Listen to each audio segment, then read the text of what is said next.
اج کرم کمان دا ویلا اے اج کرم کمان دا ویلا اے اج کرم کمان دا ویلا اے یا غوث جن لوگوں نے مجھ پر اعتراض کیا تھا ان کو، چونکہ ہمیں بڑے دعوے کیے گئے تھے کہ ہم آئیں گے، آیا کوئی نہیں اور نہ ہی کسی کو آنے کی ہمت ہے. بڑا کچھ کہا گیا تھا کہ ثاقب شامی نے کہا ہے کہ امام شافعی معتزلہ سے تعلق رکھتے ہیں. میں نے کہا تھا معتزلہ ایصال ثواب کے خلاف ہے. اب کہا گیا امام شافعی ایصال ثواب کے قائل نہیں ہیں. ہم نے نہیں کہا امام شافعی معتزلہ ہے، ہم نے ایسا ہرگز نہیں کہا. اسی لیے انہیں جرأت نہیں ہوئی یہاں آنے کی. انہیں پتا تھا کہ آج دودھ کا دودھ پانی کا پانی ہو جائے گا، انہیں پتا تھا. اس وقت تک ہم انتظار کر رہے ہیں. اب جو ان کے چیلے آئے ہوئے ہیں وہ نوٹس لے جائیں، وہ اب دلائل لے جائیں. میں ان کے لیے، اور یہ ریکارڈنگ بھی بن رہی ہے، میں یہ پیش کرتا ہوں. امام شافعی رحمۃ اللہ تعالی علیہ ایصال ثواب کے منکر نہیں ہیں. میرا دعویٰ یہ تھا مطلق ایصال ثواب، اس پر اجماع ہے. امام شافعی اس بات کے قائل ہیں کہ صدقے کا ایصال ثواب کیا جا سکتا ہے. وہ اس بات کے قائل ہیں کہ حج کا ثواب پہنچایا جا سکتا ہے. وہ اس بات کے قائل ہیں کہ عبادات، دیگر عبادات کا ایصال ثواب کیا جا سکتا ہے. قراءت قرآن کے ایصال ثواب کا انکار کا قول ملتا ہے، اور یہ بھی امام شافعی سے ثابت ہے کہ وہ خود قراءت قرآن کے ایصال ثواب کے بھی قائل ہیں. لہٰذا ہم نے کہیں نہیں کہا کہ امام شافعی معاذ اللہ ان کا تعلق معتزلہ سے ہے. یہ شرح الصدور، یہ کتاب ہے امام جلال الدین سیوطی رحمۃ اللہ تعالی علیہ کی. اس میں وہ فرماتے ہیں اختلف فی وصول ثواب القراءة الى الميت فجمهور السلف والائمه ثلاثه على الوصول وخالف في ذلك امامنا الشافعي وان المسلمين ما زالوا يجتمعون في كل عصر ويقرؤون القرآن من غير نكير فكان ذلك اجماعا ذكره الحافظ شمس الدين الحنبلی. امام جلال الدین سیوطی رحمۃ اللہ تعالی نے فرمایا کہ امام شافعی فقط قراءت القرآن کے ایصال ثواب کا انکار کرتے ہیں، لیکن امت کا اجماع ہے کہ ایصال ثواب جائز ہے. اس بات پر امت کا اجماع امام جلال الدین سیوطی جو خود شافعی ہیں انہوں نے بیان کیا ہے. علامہ نووی رحمۃ اللہ تعالی علیہ نے شرح صحیح مسلم ارشاد فرمایا ہے عن بعض اصحاب الکرام من ان المیت لا يلحقه بعد موته ثواب فهو مذهب باطل قطعا وخطأ بين مخالف النصوص الكتاب والسنة واجماع الامة فلا التفات الیہ. کہا کچھ اصحاب ہمارے کہتے ہیں قراءت قرآن کا ایصال ثواب جائز نہیں ہے. فرماتے ہیں فہو مذہب باطل قطعا وخطأ بین مخالف النصوص واجماع الامت فلا التفات الیہ.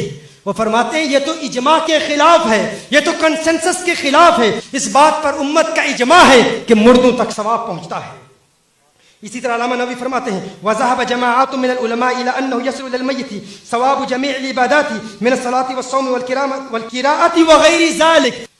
ابن قدامہ نے المغنی میں فرمایا ولنا ما ذكرناه وانه اجماع المسلمين فانهم في كل عصر ومصر يجتمعون يقرؤون القرآن ويحدون ثوابه الى موتاهم من غير نكير.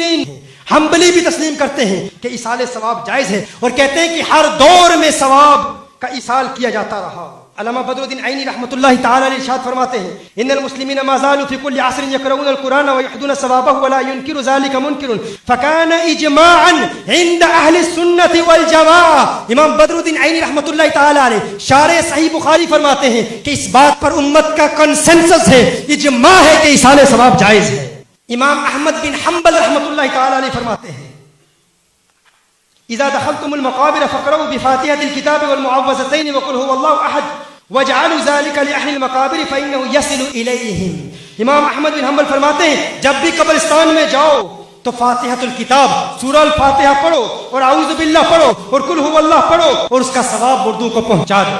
حافظ ابن تیمیہ جو ان گستاخوں کا امام ہے وہ کہتا ہے لیکن اذا تصدق عن المیت على من يقرأ القرآن ينفعه ذلك باتفاق المسلمين كذلك من قرأ القرآن محتسبا وحده الى الميت نفعه ذلك. ابن تیمیہ کہتا ہے کہ پوری امت کا اس بات پر اتفاق ہے کہ مردوں تک ثواب پہنچتا ہے، اور ابن تیمیہ کہتا ہے قراءت قرآن کا ثواب بھی مردوں تک پہنچتا ہے. یہ میں نے تمام مذاہب کی ایک ایک عبارت تمام مذاہب کی پیش کر دی. اور جو میرا دعویٰ تھا، کیونکہ یہ لوگ کہتے ہیں کہ ہم اماموں کو مانتے ہیں، پتہ نہیں کیا کھچڑی بنائی ہوئی ہے انہوں نے عقیدے کی، کیسا مکس کر دیا ہے عقائد کو. دیکھیے مذہب حنفی کی معروف عقیدہ نصفیہ کی شرح العقائد جو ہمارے مدارس میں بھی پڑھائی جاتی ہے, ان کے مدارس میں بھی پڑھائی جاتی ہے, اس سے پڑھ رہا ہوں. کہا وفی دعاء الاحیاء للاموات وصدقتهم عنهم نفع لهم خلافا للمعتزلة تمسكا بان القضاء لا يتبدل وكل نفس مرهونة بما كسبت والمرء مجزي بعمله لا بعمل غيره. ولنا ما ورد في الاحاديث الصحاح من الدعاء للاموات خصوصا في صلاة الجنازة وقد توارثه السلف فلو لم يكن للأموات نفع فيه. وقال عليه الصلاة والسلام ما من ميت تصلي عليه أمة من المسلمين يبلغون 100 كلهم يشفعون له إلا شفيوا فيه. وعن سعد بن عبادة رضي الله تعالى عنه أنه قال يا رسول الله صلى الله عليه وسلم إن أم سعد ماتت فأي صدقة أفضل؟ قال الماء فحفر بئر. وقال هذا لأم سعد. وقال عليه الصلاة والسلام الدعاء يرد البلاء والصدقة تطفي غضب الرب. وقال عليه السلام إن العالم والمتعلم إذا مر على قرية فإن الله يرفع العذاب عن مقبرة تلك القرية 40 يوما. ولا حديث ولا صار في هذا الباب أكثر من أن تحصى. شرح العقائد سے پیش کیا. انہوں نے خود کہا ایصال ثواب کا انکار معتزلہ کا مذہب.